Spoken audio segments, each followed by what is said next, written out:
Devlet size yakaladığınız her fare için para ödeseydi ne yapardınız? Muhtemelen işinizi gücünüzü bırakıp fare avına çıkardınız değil mi? Yanlış. Eğer yeterince zekiyseniz avlanmazdınız. Evinizin bodrumunda fare yetiştirirdiniz. 1902 yılında Vietnam'daki Fransız sömürge valisi işte bu hatayı yaptı. Şehirdeki kanalizasyon sistemi farelerle dolup vebanın yayılması hızlanınca "Bana yakaladığınız farenin kuyruğunu getirin, parayı alın" dedi. Kağıt üzerinde her şey harikaydı. Günde 20.000 kuyruk teslim ediliyordu. Ama bir gün müfettişler sokaklarda kuyruksuz, canlı farelerin dolaştığını gördü. Çünkü insanlar fareyi etkisiz hale getirirlerse parayı bir kez alacaklarını, ama kuyruğunu alıp salarlarsa farenin üreyip yeni kuyruklar üreteceğini çözmüştü.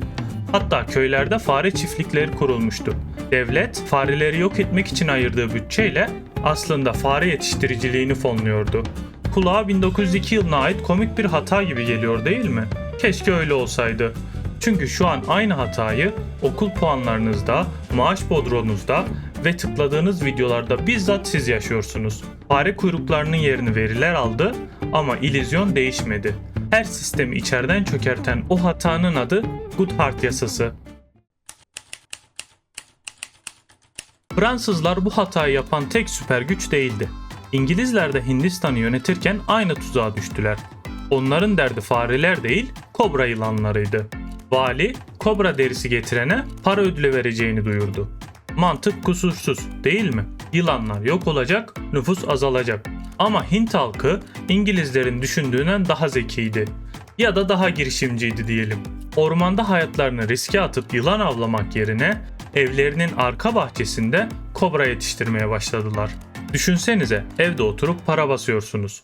Girişimci Hint halkı kobra yetiştiriciliğini kısa sürede devasa bir sektöre dönüştürdü. Yumurtaları al, besle, büyüt, deriyi teslim et ve parayı kap. Hükümet bir süre sonra baktı ki deri sayısı artıyor ama sokaktaki yılanlar bitmiyor. Çünkü aynı Vietnamlıların evde fare yetiştirmesi gibi Hintliler de evlerinde kobra yetiştirdi. Hükümet "Biz ne yapıyoruz?" dedi ve ödül programını iptal etti. İngilizler kandırıldıklarını anlayıp ödülü kaldırınca ne oldu? Halk artık para etmeyen binlerce kobrayı sokağa saldı. Sonuç, program öncesinden çok daha fazla kobra. Dünyanın iki farklı ucu, iki farklı kültür ama sonuç aynı. Teşvik davranışı bozar. İnsanlara bir hedef verirseniz insanlar o hedefe ulaşır. Ama sizin istediğiniz yoldan değil, en karlı yoldan. 1975 yılında İngiliz ekonomist Charles Goodhart, Merkez Bankası politikalarını eleştirirken aslında çok teknik bir cümle kurmuştu. Herhangi bir istatistiksel ilişki kontrol amacıyla kullanılmaya başladığı an çökmeye mahkumdur. Bu söz bugün ekonomiden yapay zekaya, okul karnenizden iş yerindeki mesainize kadar her şeyi açıklıyor. Ama bu ağır ekonomik tezi hepimizin anlayacağı bir özete ve slogana dönüştüren kişi antropolog Marilyn Strathern oldu. Özet şuydu: bir ölçüt hedef haline gelirse iyi bir ölçüt olmaktan çıkar. Ne demek bu? Diyelim ki hastasınız ve iyileşme ölçütünüz vücut sıcaklığınızın düşmesi. Eğer amacınız iyileşmek değil de sadece dereceyi düşürmek olursa termometreyi buzlu suya sokarsınız ve derece 36'yı gösterir. Tebrikler, hedefi tutturdunuz ama hala hastasınız.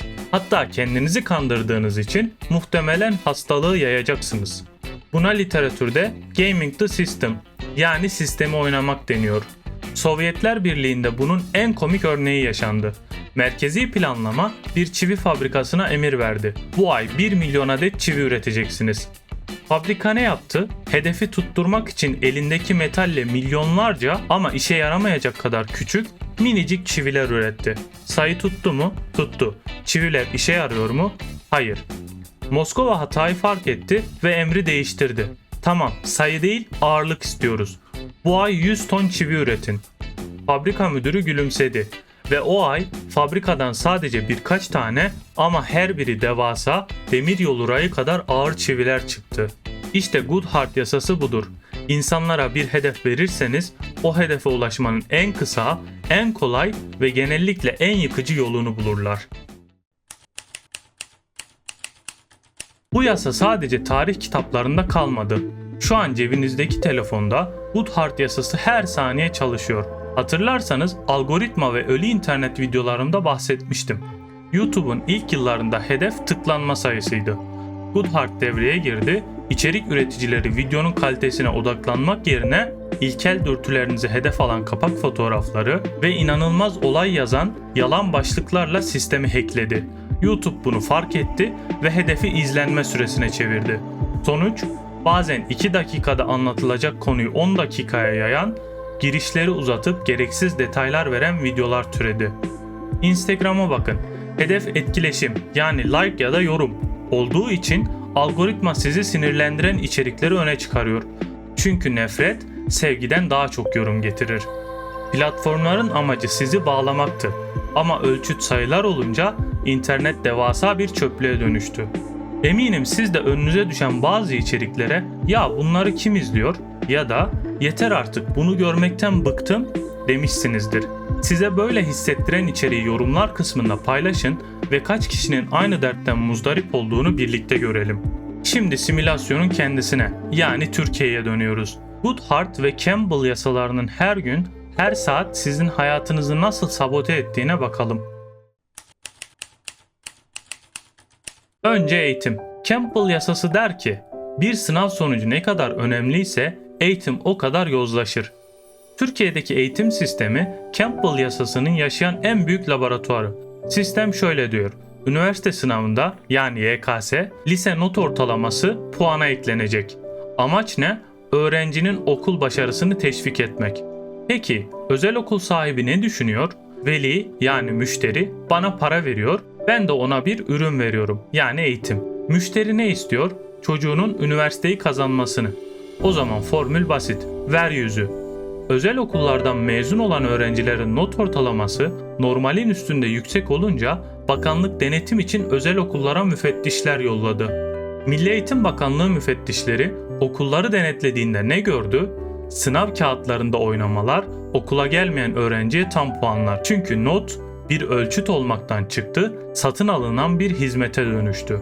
Devlet okulunda dirsek çürüterek 85 alan çocuk, ki belki de o çocuk sizdiniz, parasıyla 98 ortalama satın alan sistemin kurbanı oldu. Goodhart yasası sadece bir istatistik hatası değildir, çalınan geleceğinizdir. Sadece okul mu? Yola çıkalım. Devletin amacı ne? Güvenli sürüş. Ölçütü ne? Hız sınırı ve radar cezası. Sürücüler ne yapıyor? Güvenli sürmeyi mi hedefliyor? Hayır, ceza yememeyi hedefliyor. Navigasyon uygulamaları, WhatsApp grupları, selektör yapan karşı şerit. Radar noktasını görünce frene bas, radarı geçince gaza bas. İstatistiklere bakarsanız o noktada hız ihlali sıfıra yakındır. Ama güvenlik kocaman bir yalan. Ya da plazalarda gece geç saatlere kadar çalışıp yöneticinin en gözde çalışanı olmak için yapılan o meşhur mesai şovu. Yani prezenteizm. Yöneticiniz performansınızı ofiste ne kadar kaldığınızla ölçüyorsa Goodhart yasası devreye girer. İşinizi 5'te bitirseniz bile çıkmazsınız. Çünkü 5'te çıkmak tembellik, 8'e kadar boş boş oturup mail atar gibi yapmak sadakattir. Sonuç, verimsiz, mutsuz, tükenmiş ama çok çalışıyor görünen koca bir nesil. Şirket gece geç saatlere kadar yanan ışıkların elektrik faturasını öder, siz ise o sandalyelerde ömrünüzü tüketirsiniz. Ve sokakların modern köleleri, kuryeler. Algoritma diyor ki 30 dakikada teslim edersen 5 puan, gecikirsen ceza. Bu hız baskısı, hızlı hizmet yani ölçüt uğruna insan hayatını, yani gerçek değeri yok sayıyor. Kurye hızlı gitmek zorunda. Çünkü sistem onu güvenliğine göre değil, kronometreye göre ödüllendiriyor. Peki ya internetteki o 5 yıldızlı yorumlar? O puanların gerçek olup olmadığını siz de bazen sorguluyorsunuz değil mi? Sorgulayın. Çünkü R10 gibi bazı webmaster forumlarda Google harita yorum hizmeti diye devasa bir sektör var. Hiç gitmediği restorana kebabı harikaydı yazan binlerce bot hesap. Neden? Çünkü algoritma yıldız sayısına bakıyor. İşletme sahibi de Goodhart yasasını uyguluyor. Kaliteyi arttırmak zor, yorum satın almak ucuz. Hanoi'deki o kanalizasyonlara geri dönelim. Fransızlar fare kuyruklarını sayarken veba kapıda bekliyordu. Bugün de biz LGS puanlarını, Instagram like'larını, YouTube izlenmelerini ve mesai saatlerini sayıyoruz. Bir şeyi ölçmeye başladığınız an o şeyi değiştirmeye başlarsınız. Sistemler sayılarla yönetilmeyi sever. Çünkü sayılar güvenli hissettirir. Ama hayat bir Excel tablosundan ibaret değildir. Eğer bir yöneticiyseniz, bir öğretmenseniz ya da sadece kendi hayatınızı yönetiyorsanız kendinize sorun. Ben şu an gerçeği mi ölçüyorum yoksa sadece milletin bana getirdiği fare kuyruklarını mı sayıyorum? Bu soruyu sormak zorundasınız. Çünkü Goodhart yasası ile sistemi kandırmayı başarmak, sayıları tutturmak ya da hedefleri geçmek sadece bardağın bir yüzü. Diğer yüzde devasa bir enkaz, kocaman bir bilgi çöplüğü bizi bekliyor olabilir. Bu çöplükteki en büyük sorun ise yalanın doğrudan çok daha hızlı koşup beynimizde yer bulması. Peki bu yalan neden beynimizde yer bulabiliyor? Neden gerçeği anlatmak yalanı uydurmaktan 10 kat daha zor?